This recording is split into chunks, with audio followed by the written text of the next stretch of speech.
Looks like many of you have already joined us, so thank you so much for being here. My name is Ashley Ferreira, the Director of Education here at the FSHD Society, and I would like to welcome you all to today's FSHD University, Preventing Falls, Moving with Balance, Awareness, and Intention.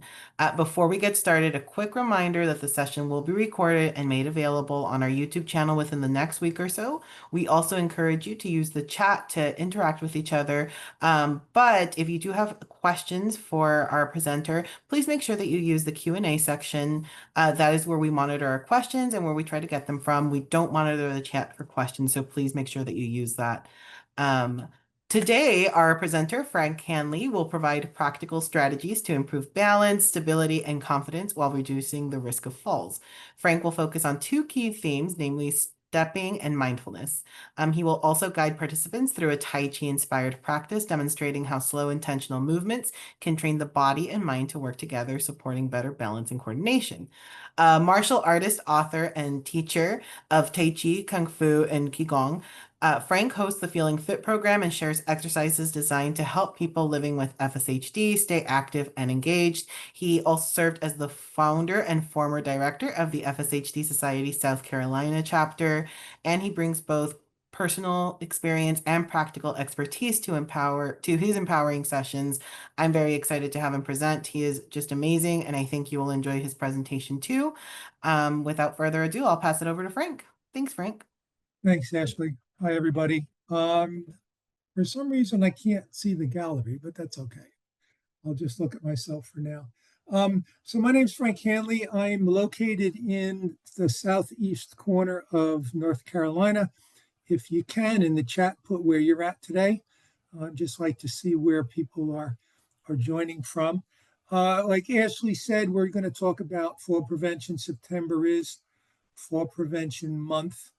So we thought it appropriate to do a couple of fall prevention sessions this month. I do the Feeling Fit program, which is every Tuesday, the second and fourth Thursdays of the month at noon Eastern. We did this session there earlier this month, and I will be repeating that session the second Thursday in October. This week I'm not able to do the session, but we'll do it. So if you miss something, you want to join again, you're welcome to do that. Plus, we do record these, like Ashley said. Just real quick, what I'm going to talk about today. Let me just let me get on my screen here. Here we go. Okay, so three topics that I'm going to discuss today. One is why we fall. The second, talking about balance and stepping. And the third, talking about being mindful and aware. The first thing I'm going to do is review some balance and stepping exercises. I don't know what the normal format for this particular session is. So this will be interactive, so I hope you came prepared to move around a little bit. If not, you can just sit and watch. That's fine. So I'm going to do some stepping and balance exercises. Then we'll do some a mindfulness practice. I have some discussion about fall prevention. We'll open up the floor for some Q&A. And then if there's time at the end, I'll review those exercises again. All right, so that's the quick agenda. A little bit about me real fast. I noticed something wrong. When I was about 18, I had winging left scapula. I went to the doctor. He kind of discarded it as I'm still growing. I work in a grocery store. I'm lifting a lot. I'm left-handed. My muscles are a little lopsided. Go on with my life. 1993, I was about 33 years old. I developed a limp, and I went to an orthopedic to have that limp looked at. They did some tests, nothing conclusive. My wife suggested I go to the MDA clinic in New Jersey. I went to the clinic, and the doctor examined me, came back out with a book, flipped through a couple pages, showed me a picture of someone with winged scapula, and said, "This is what you have." And that was the first time I had ever heard of FSH. Again, I was 33, at the time. That was probably the mid 90s. Early 2000, my son started to have shoulder issues. He was 12, 14, he was about 14 years old. But he was a baseball player. It was a rotator cuff aggravation that was not FSH. I moved to Maryland in 2010, and I started going to Johns Hopkins, the MDA clinic there.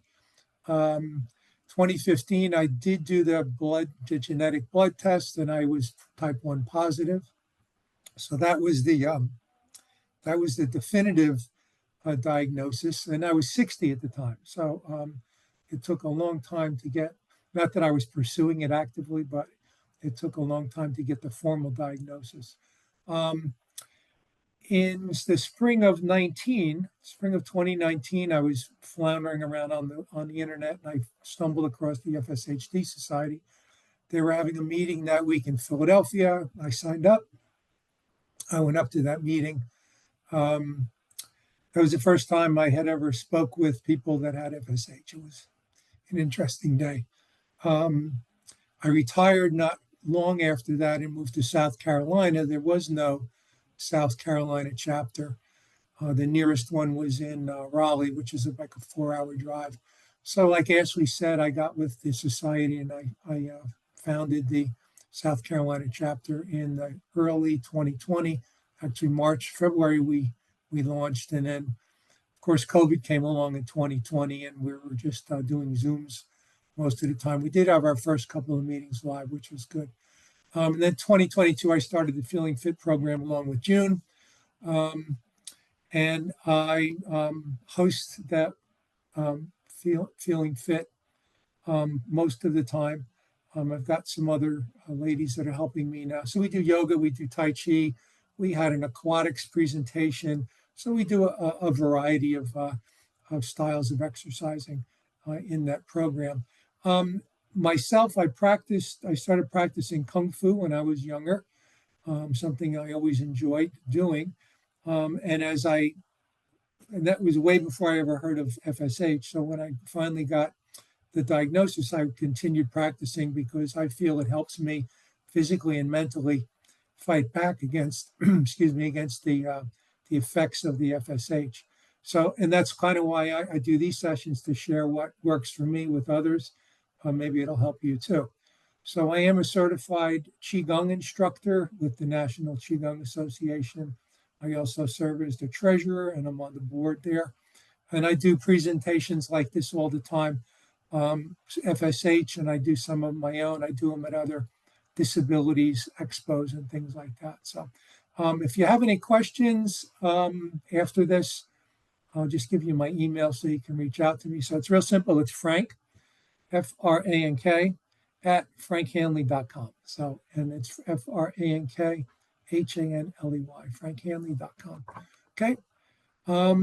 So just again, I always have a disclaimer for these types of sessions. I'm not a medical professional. I'm a person with FSHD. I practice Kung Fu, Tai Chi, and Qigong daily. I find the practice helps me fight back against FSH. I do these to share. This is a demo only. You're welcome to follow along. If you're not sure, consult your medical provider. We will be doing some standing. So if you're not used to standing, use a chair or the wall for stability, or just use a chair or the wall anyway, because I will keep my chair handy just in case. You never know. If you have difficulties with any of these, let me know. We can discuss some of these, and we'll go on from there. I do have a PDF. Actually, I have a PowerPoint that I'm reading from, and I will make that into a PDF and make that available to you if you want a copy. Just put your email in the chat or email me directly at frankhanley.com, and I'll send you a copy. So I have the PowerPoint behind me, not because I'm a knucklehead, because I want to make sure I don't miss anything. I have a lot of information to give, so I want to make sure that I don't skip something and go later on and go, crap, I forgot to tell them that. Okay, so if everybody is able to, I'm going to do a standing routine. So I'm just going to adjust my camera a little bit. You can bear with me for a second.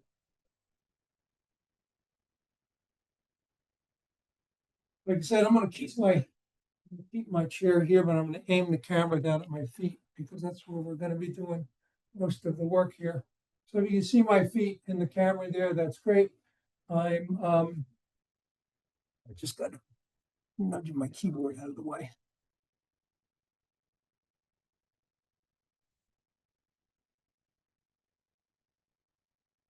Okay, so that should be good. Good. Okay. So what I like to do is I like to stand, my feet slightly apart. All right. So when we start doing exercises, standing feet slightly apart, I've got my chair here just for that. For the remainder of this course, I would like for everybody to be able to breathe in and out through your nose, or just breathe in and out through your nose. The nose is a filter. All right. It stops all the junk from getting in. If you're a mouth breather, you'll end up with sore throats. You end up with dry mouth. Your nose treats the air before it gets into your system. And again, it's a filter out front. So breathe in and out through your nose. I have a whole session on breathing in and out through your nose and breathing exercises. I'll talk about that towards the end. My feet are flat on the floor. Slightly bend the knees, just slightly. So you don't want to have your knees locked, just a little bend. Grip the floor with your toes if you can, and lightly push your feet down into the floor as if you're going to jump. And this is the before you jump part. So you're pushing your feet down into the floor and just relax. Okay. So that's where we are with standing. All right. So if you're nothing else, we're standing like this here. Okay.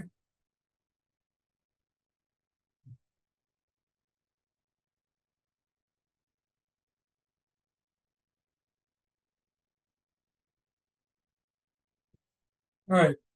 So the first balance exercise that I'd like to do and like to show you. Now these are derived, these exercises are derived from a Tai Chi practice. So when at the end you'll be able to actually do a Tai Chi movement. All right. But they apply themselves very well to stepping and stepping in particular for us because I don't know about you guys, but I can lose my balance for no apparent reason. So what I want you to do is I want you to you got your weight is 50-50 in both feet. Shift your weight up from the left side and put all your weight down in your right foot. So push that right foot into the floor. Now your left foot is very empty. All right, I can pick it up off the floor. All my weight, all my energy is in my right leg right now. Okay, so what we do is we bring the energy up, move it over to the right side, and push down. All right, push down, and then come back to 50-50. So I'm 50-50, shift. Now I'm 100-0, and back. And again, up, weights in that leg. Right, push that foot into the floor. Hold on to your chair if you have to, and then back to 50-50. Again, shift, 100-0, shift back, 50-50. Let's do two more. Shift, 100-0, shift back, 50-50. And last one, shift, and shift back. All right, I'll do it the other way. All your weight goes into your left leg, and your right leg is empty. All right, so push that left foot into the floor. My right leg is empty. My right foot is empty. And then we shift back to 50-50. Again, shift, 100-0, 100% in my left leg, 0 in the right. Push that foot into the floor. Use your knee, bending your knee. Push that foot into the floor. Now, weight comes back up and back down into both feet, 50-50. Weight comes up, shifts, push down in the floor, and the weight comes back, and 50-50. Again, shift up, push down, well, everything's on the left side, and then shift back to 50-50. And last one, up, and go back to 50-50. All right, last set for here is, let's go right side, shift the weight into the right leg, left leg is empty, push the weight down, back to 50-50, and go the other way. So we're going to alternate. This is the left side, weight's on the left side, right side comes up, back to 50-50, weight goes to the right side, left side comes up. Push the foot into the floor, bury that foot, that's your anchor. Right, and then gently back 50-50, left side, right side comes up, back to 50-50, right side, and down, left side,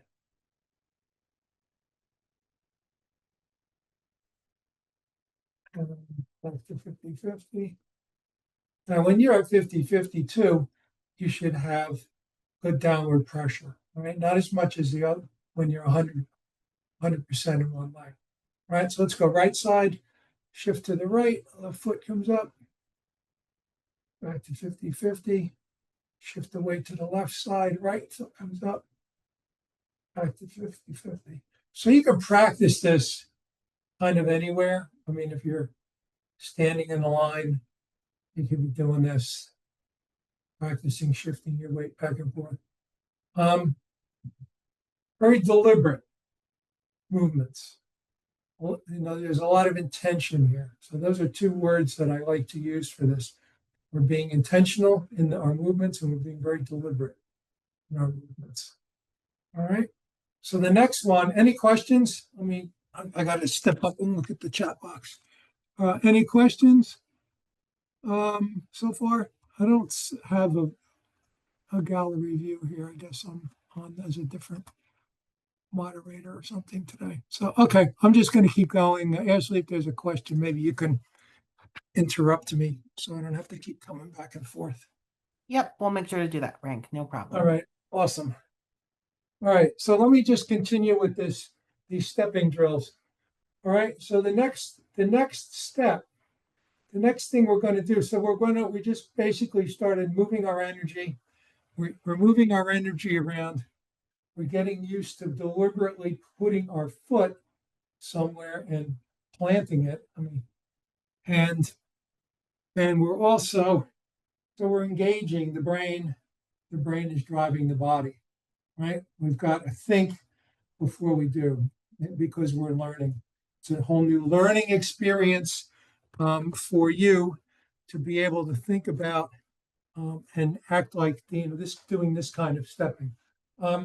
So the next thing is called the Wu Ji, W-U-J-I. The Wu Ji is a very famous stance in Tai Chi. It's the opening stance in Tai Chi. Any Tai Chi movement that you would happen to see, and you can go on YouTube later, you'll see them do exactly what I'm going to show you now. So what it is we're going to do exactly what we just did. We're going to, and I like to inhale when I do this. So we're going to inhale. We're going to shift our weight into our right leg. And we're going to now, instead of just keeping this left leg empty, we're going to move it out. And now we're going to go back down to 50-50. All right, so this is called the Wu Ji stance. Now push your feet into the floor, bend your knees, grip the floor. Okay, how are we breathing? In and out through the nose, good. All right, so this is the Wu Ji stance. And Wu Ji kind of translates to nothingness stance because we're really doing nothing other than standing. All right, but we're doing a lot actually. We're engaging the floor, we're shifting our weight around. So we are actively engaging because we're learning. Right, so to close, we do the opposite. We, again, bring our weight up, shift it to the right leg. All right, bring the weight up, shift it to the right leg. My left leg is empty again. And I'm going to slide that foot in. And then I'm going to go back to 50-50. So if you notice, when I do this, I'm always in contact with the floor. It's not like I'm picking my foot up and stepping down. I'm gently raising. My toe is still in contact with the floor. I slide my foot out, and then I put my foot down, and then I bring my energy back to 50-50. When I close, I shift the weight over, bring the toe up, slide the foot in, and bring my feet back together again. So this is called the Wu Ji. So we'll do a few. So we inhale, weight goes into the right leg, we slide the foot out, and then as we exhale, we sink our energy back down into both feet, 50-50.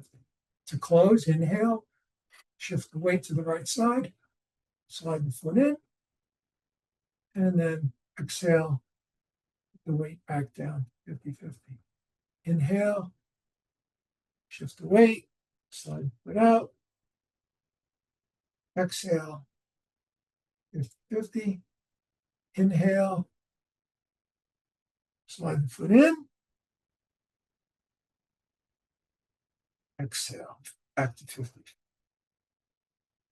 Okay, everybody good with that? We're going to go the other way now. So we're going to shift the weight into the right leg, from the right side into the left leg.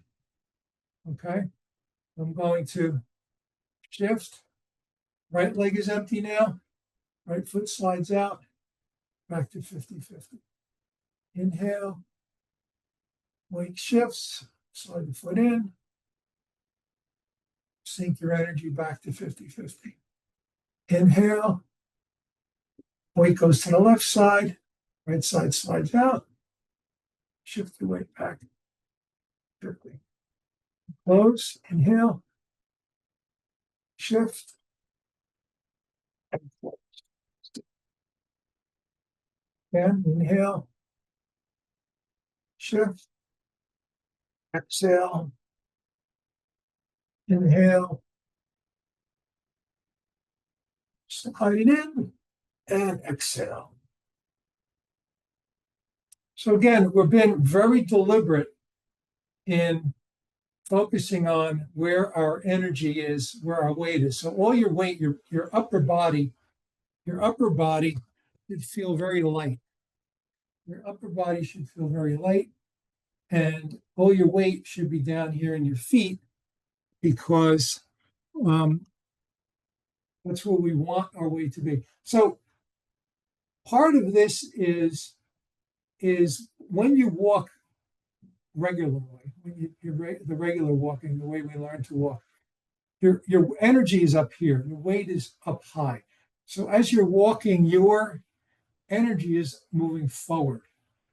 So if you're like me and you walk from a wood floor onto a carpet, what usually happens is I stumble, and that's when I would fall. So because of why? Because when I'm walking, my weight is ahead of me.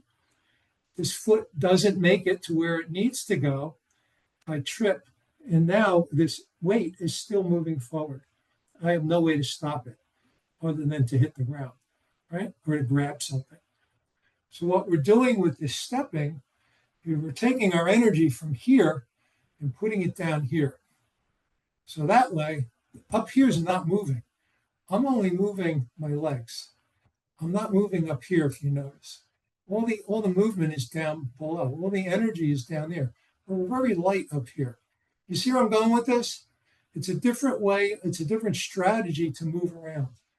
All right, and that's the safety in this is that you visualize you're in the house and you're doing something and you go to step. Well, if you do this stepping, and even if you're distracted, looking up here, if there's something down here and you step like we just practiced, that foot's going to go out and hit something. So if you look at what I'm doing here, I've got this mat on the floor, right? This glass mat, or even I'll use my shoe. So you could say, all right, I shift my weight over on this side. This leg is empty. Oh, I hit something. Where's my energy? It's back here. It hasn't moved yet. That's the safety in doing this type of stepping. You're in the house and you do something quickly, right? You end up the tendency is to fall. But if you're stepping this way, it's a lot safer.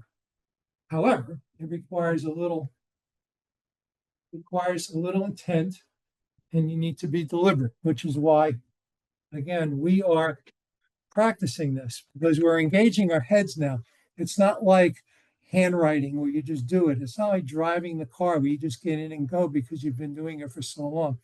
We're learning something new, and because we're doing it, we're engaging our brain, and our brain is driving everything else. Our brain is telling my foot, shift the weight, take a step back, shift the weight. So we're engaging our body and we're driving the body with the brain, which is different than when you're walking. You could be walking. How do most people walk these days? Where is their head? In their cell phone, right? They're not paying attention to anything around them other than walking. So I don't know how people, they must have magic radar now that comes with the cell phones. So Frank, let me stop here. Any I'm sorry. questions on Yes, what I we just do did? have There's a more to come, but I'm just taking a quick break here. I don't know, actually, if they can they talk or they have to since just, it's webinar format, we cannot, but we do have a question here. okay. If I have limited mobility or can't stand for long periods, can I still practice these exercises from a chair or something similar? Yes, something similar. Yeah, absolutely. Yes. If you have a limited standing, you could still, if you can try to stand again, like I say, have somebody stand with you. Because the fun part of it is moving your energy around. But since that person asked, who asked that question, Ashley? So I can, It's an anonymous question. oh, Yeah. anonymous. All right, all right. Well, so for anonymous, let me show you what you can do instead. And I'll take a little sidebar here, if that's okay with the group. So what you can do is I'm sitting, inhale. As you inhale, and again, I'm breathing in and out through my nose, raise your left hand. As you inhale, and then flip that over. And as you exhale, lower the left hand and raise the right hand. And now inhale, flip, inhale, left up, right down.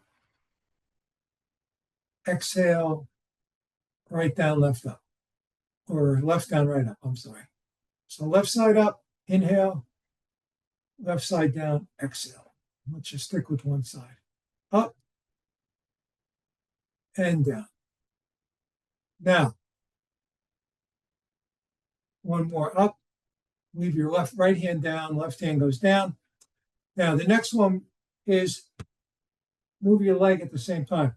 If you can, push the right leg into the floor as the left toe or the left heel rises with your hand. And then switch. Right foot. Right, left side, right side.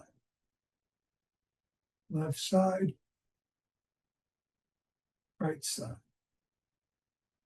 Push your butt into your chair. Push your feet into the floor if you can. So you want your energy low.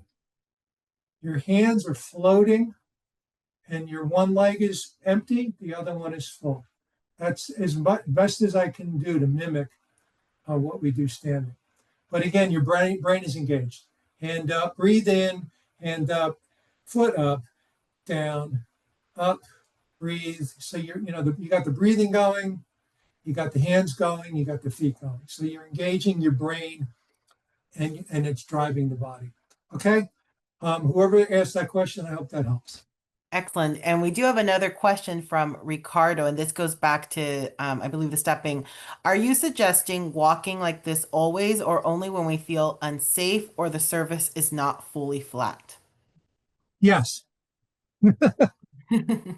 Yes to all three. I don't suggest you do this all the time. I suggest you do this when you are in an unsure, unstable, or distracted situation. And we'll talk about that more in detail in a bit. But I don't suggest you go out strolling doing this, unless, like you said, you're on unsafe, unsure terrain. And I'll talk a little bit about that, a little more about that later on in the presentation. Okay. Thank you Okay, for the. and I'm sorry, one more question here. What should I do if I feel unsteady while walking? Are there techniques for catching myself before a fall? Um, if you practice what I just showed you, um, if you're in the house kind of a thing is one thing. If you're outside of the house and you're unstable, then I suggest you provide yourself with some stability, which is I'm not going to go too far into that today, but we did have an excellent conversation about using walking poles a couple of sessions ago in the Feeling Fit. If you want to go into the YouTube channel and take a look at that.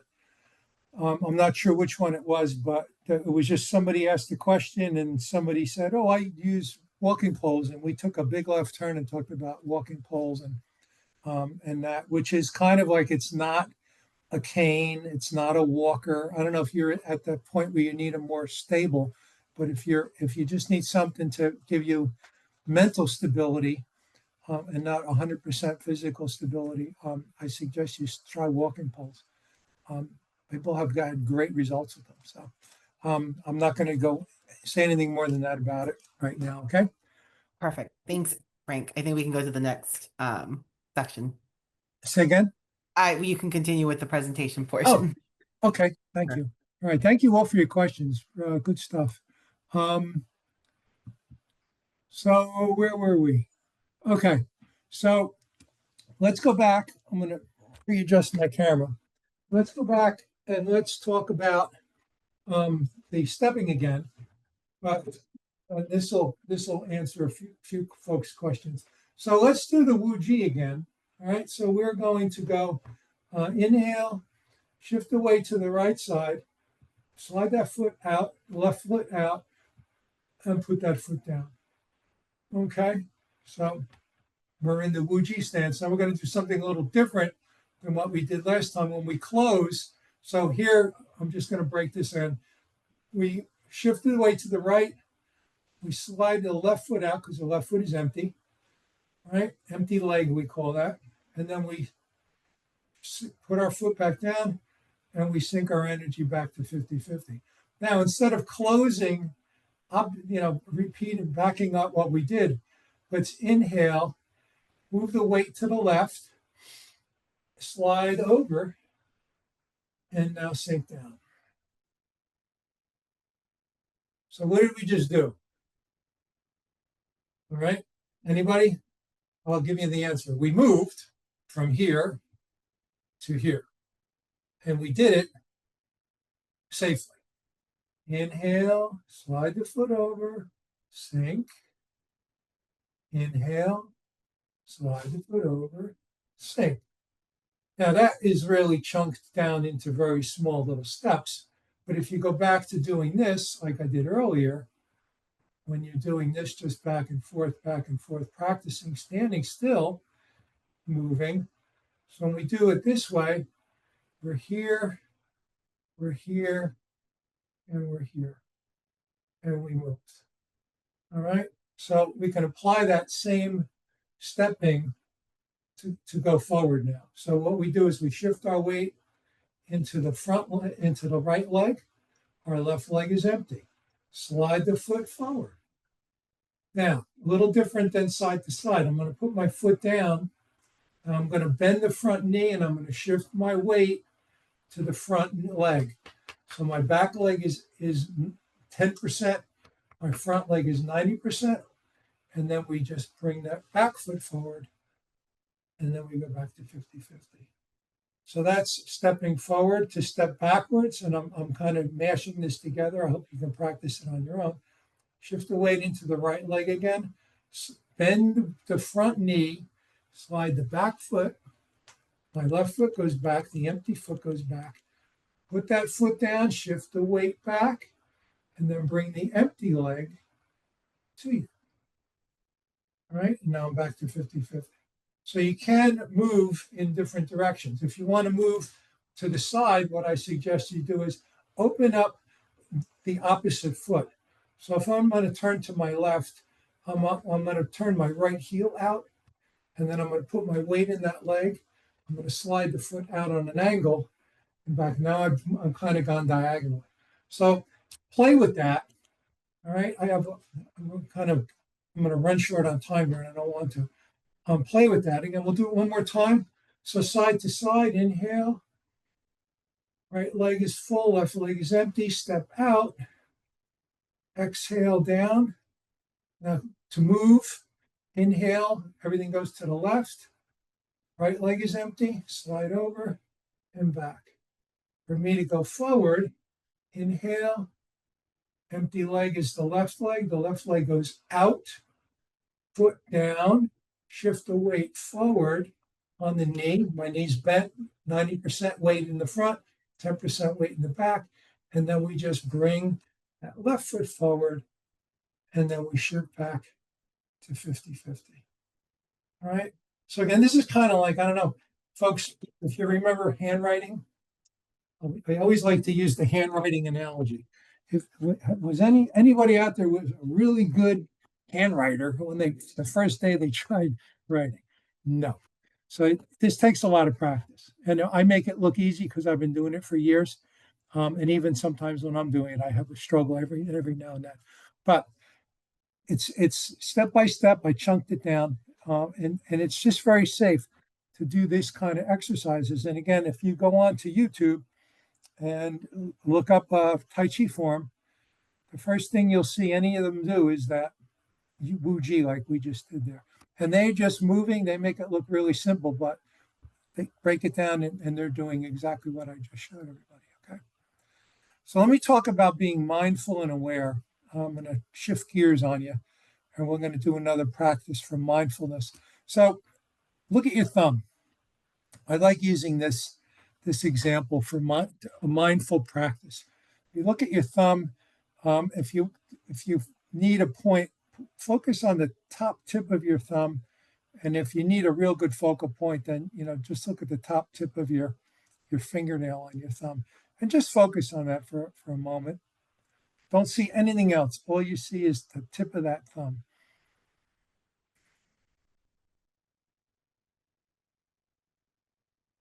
Now take the thumb and look at your entire thumb. Just look at your thumb, nothing else. Just your thumb and nothing else.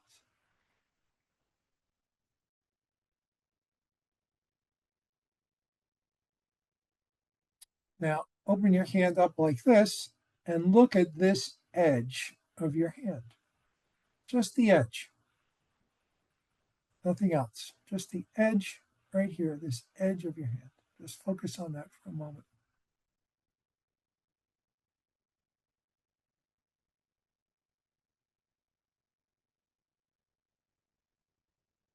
Now, look beyond the edge of your hand. What's the next thing beyond the edge of your hand? For me, it's my laptop screen, but hopefully you've got something else that looks better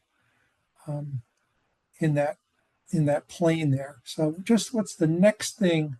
Focus on the next thing behind.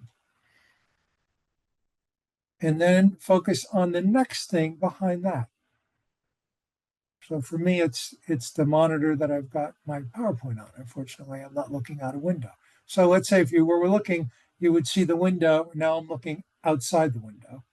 And then lastly, look beyond that. What's the next thing beyond that? So we're looking in layers. So if you wanted to draw circles, we're a layer, a layer, a layer, a layer. We work our way out. So the idea of this drill is to put it in a practical sense is, have you ever been driving in the car and you stop at the rest stop and you have to go? So what are you focused on? You're focused on where am I parking and where is the bathroom, right? Nothing else really matters at that point because you need to do what you have to do. So the idea is that's where you are. You're like focused on that one little thing, and that's all you can focus on. And for that period of time, this is where you are. You're not seeing the threat, the next threat, or the threat behind that, or the threat behind. And I use that. I don't mean that to be, like in a dangerous thing, but for us it could be. So getting out of the car, there could be somebody next to you with a dog on a leash that you didn't see. There could be some kids running around on the sidewalk that you didn't see. So when you're getting out of your car, and especially us, we're trying to move fast and we can't. Um, so, so this mindfulness practice kind of breaks down into, where's my different layers of potential threats. Let me say that way. Where's the potential?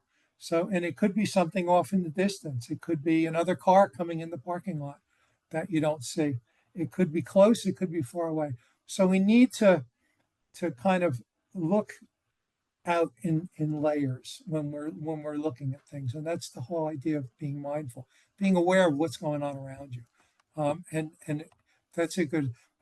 I'll give you an example just real quick. As I was in Amsterdam a month ago, and I took the train from Paris to Amsterdam, and I came out of the train station, and it was raining, and I'm trying to find where I'm going. So I'm focused on my phone, and it's raining, and I'm dragging luggage behind it, and my wife in tow, and just we were just in that moment. The next day, we were walking around, and we were on one of these little walking tours, and I said to the guy, "Is that the train station over there?" He says, "Beautiful, ornate building that I came out of." Totally oblivious because I was just so focused on right here. So it's just it's that whole thing is sometimes you got to open your eyes to see everything that's coming at you, because sometimes you don't, because you're always right here, or you're right here when you shouldn't be. All right. So the couple things we'll think about being in the kitchen. So I like to use the kitchen as an example simply because I have a great story to tell. And that's not that great. It's a story to tell. Is that my neighbor, Franny, she was in the kitchen doing stuff, turned around real quick to go do something else, and forgot the dishwasher door was open, and fell over the door and broke her hip. So because she just wasn't mindful of what was going on around her. Did she not look? I don't know. Whatever the situation was, but the thing is, in the house, it's probably the most dangerous place to fall, or the most common place to fall. And we'll talk about that in a bit. And so what I want you to do is, if you can do with me for a second, is to just sit and close your eyes and visualize you're in the kitchen. You're doing the dishes, or you're doing something at the counter, and you go to step. So, I go to step behind me. There's a noise behind me. Do I turn first? What's your normal reaction to that? Do you turn first?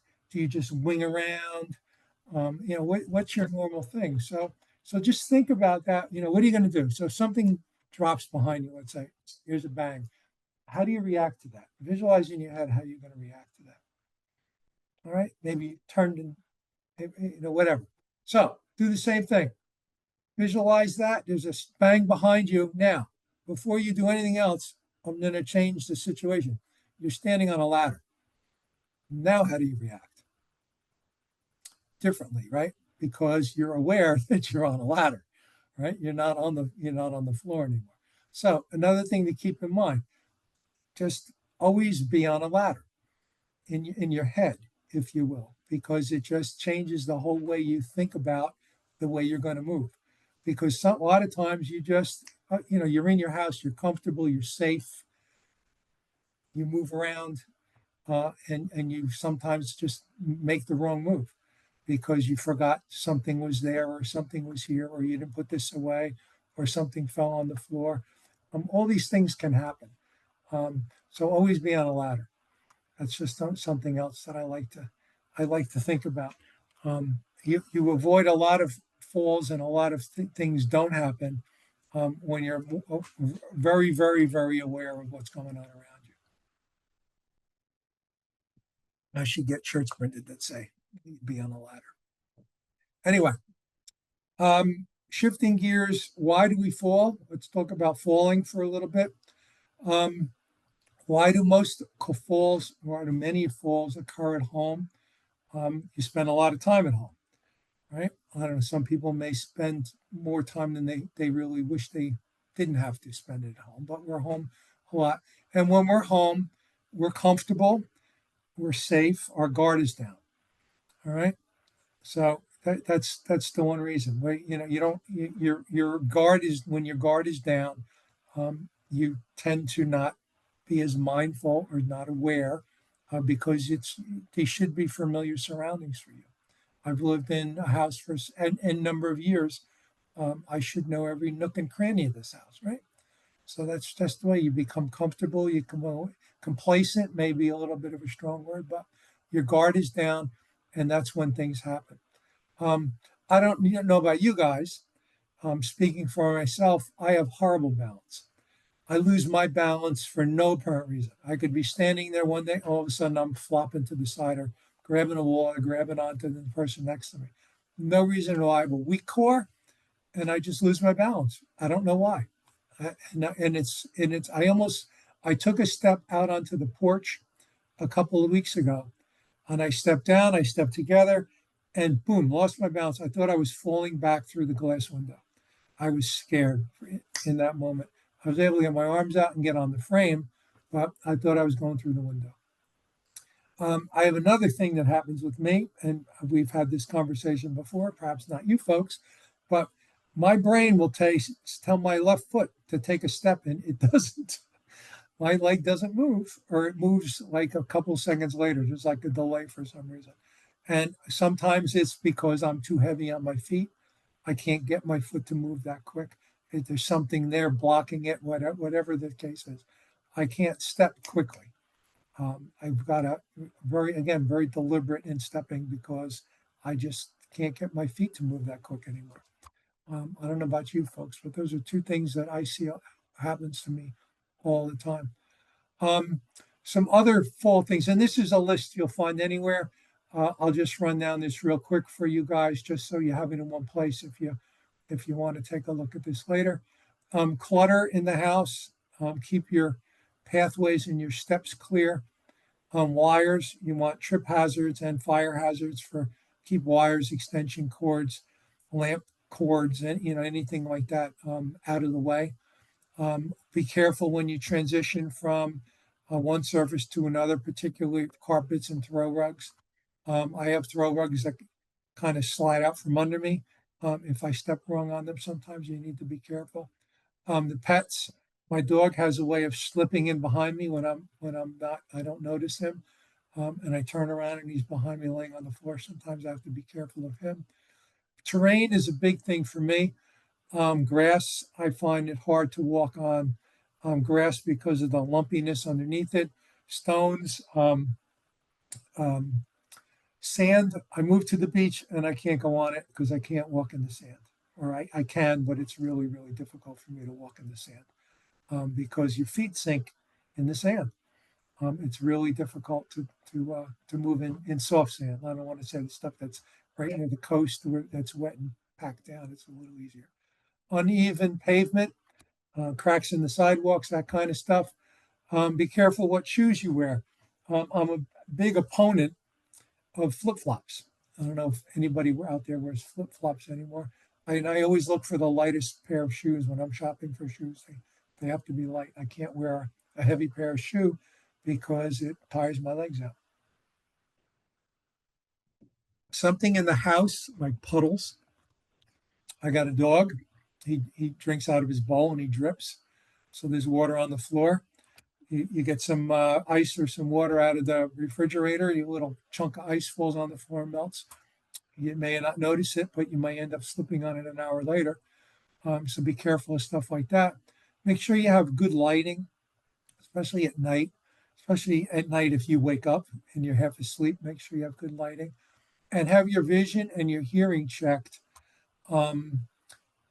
I don't want to tell you, I do an annual for vision at least, and I do a hearing test once in a while.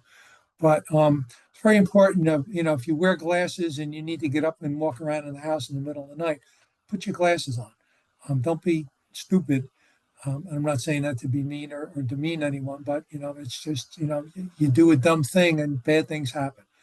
Um, so that's just for the vision and hearing. Again, if you have a hearing aid or whatever, because you may not hear that whatever it is come up behind you. So and even in the house, things happen.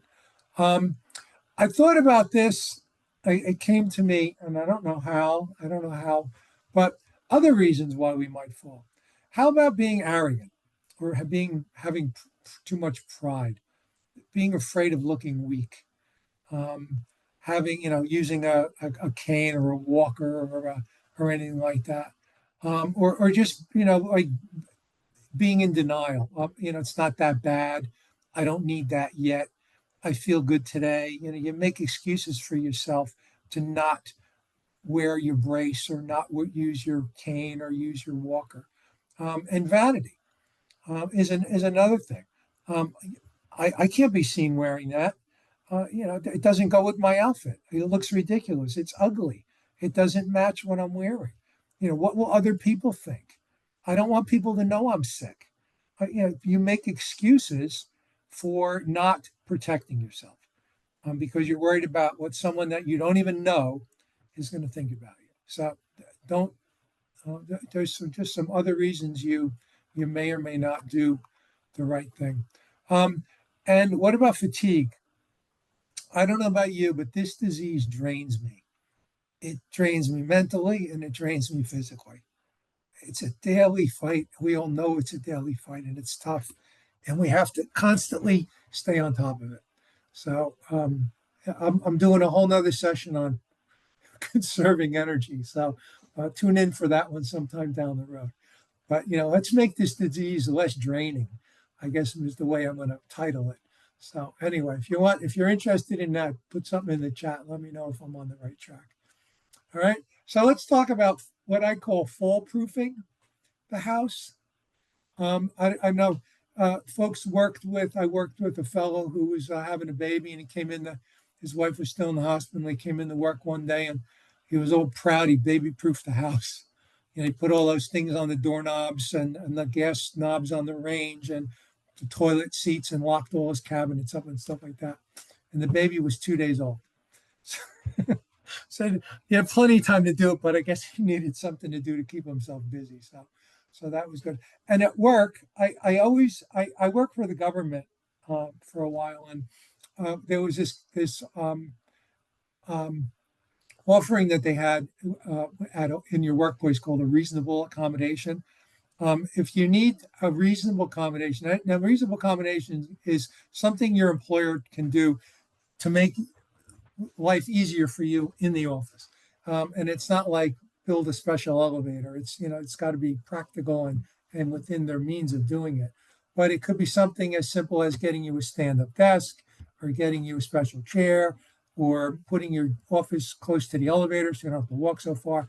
But things like that are reasonable accommodation. Teleworking with a day or two a week, stuff like that. So I'm not going to dive into there, but it's just, at work, you can get reasonable. You can't go changing stuff around because it's not yours, but you can request things happen. So fall proofing, I said like baby proofing, doing things in the house. And that was that list I just went over as far as the cords and stuff and the clutter.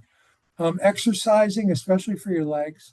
If you're going to exercise, um, if you're going to exercise, I do squats and I do uh, um, sit and stands a lot to work my quads, my thighs, especially. All right, because my FSH, I don't know about you guys. Um, again, started my shoulders, then I got the foot drop. My legs are weak. I've always had a weak core, and now it's in my hips. So stairs are a challenge. Stairs are tough. So I exercise my legs as much as possible, and I do stepping as much as possible. Move deliberately and with intention, as we just did those practices. Keep your guard up. Be mindful and aware of what's around you. You always think about, look before you leap. I I, I like that. Excuse me, the gag. The person went to sit down, and the person behind them pulled the chair out from under him. because they didn't look. So look before you sit, look before you move. Talk to your family and your friends and discuss things with them. Get them on your team because that's your next line of defense and your next line of help. And I find, wearing my brace, people are a lot more, again, the whole thing I talked about being vain and stuff. People are a lot, I was the guy that went one floor in the elevator, right? And people were always looking at me because I wore my brace under my pants. I put it outside, all the dirty looks stopped because they didn't know it was wrong, but they saw something wasn't right. So, and if they ask, tell them. I have people ask me a lot about, what's up with the brace. And when I give them the 30-second FSHD elevator pitch, and they're like, well, thanks, I didn't know that. They learned something new today. So don't be afraid to talk to people about your problems too. So the more people that know, the easier it is for you.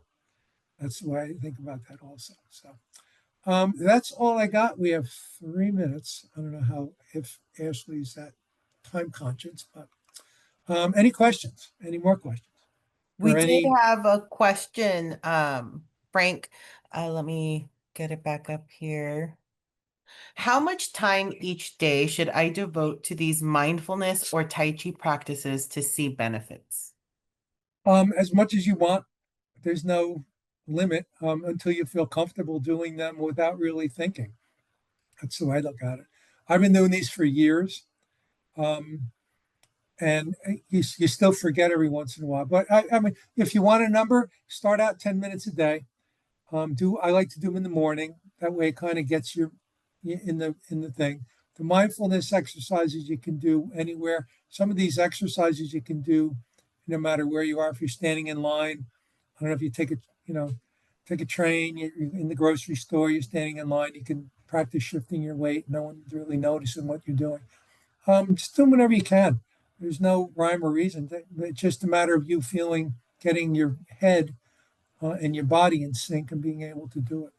Um, and then it's like, oh, I got it down. I'm not practicing anymore. I do it every day because it you always find. I use it also as a barometer for how am I feeling today. You get a feel for your body today. I don't know if folks are in tune with their body, but that's why I do a lot of these things in the morning. So I kind of get a sense for how I'm feeling that day. I hope that answered that question. I think it does, and we do have one last question. This one, it's an interesting question. What can caregivers do to support a loved one's balance training without making them feel less independent? Do you have any recommendations or suggestions to that? Without making them feel less independent. I that's difficult. I would say to do it with them, to make it feel like it's not, and let them lead. It's like they're showing you something, not opposite. So they're the teacher, and not you. It kind of puts them in a, hey, did you ever see this? Do you know how to do this? I would pose it as like make them teach you something instead of you trying to get them to do something. That's just the first off the top of my head because that's a really tough question to answer.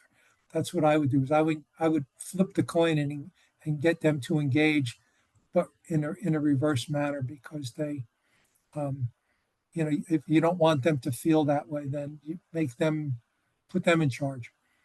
Absolutely. Thank you so much, Frank, for the demonstrations, for the presentation today. It was very helpful. Thank you to everyone who submitted their questions. We really appreciate them. Bianca and Ricardo, they say thank you so much. That this is very helpful. Thank you. Thank you all again for joining us and for taking the steps towards really ensuring that you are your best advocate, that you are following different tips and tricks to help you navigate your journey. We look forward to seeing you at our next FSHD University, which will take place next Thursday. It will be on smart home technologies for individuals with FSHD. So we hope to see you there. And with that, we will close out for the day. Thank you again, Frank. We really appreciated your time. You're very welcome. Thanks. Thank See you. everybody sometime soon. Be safe.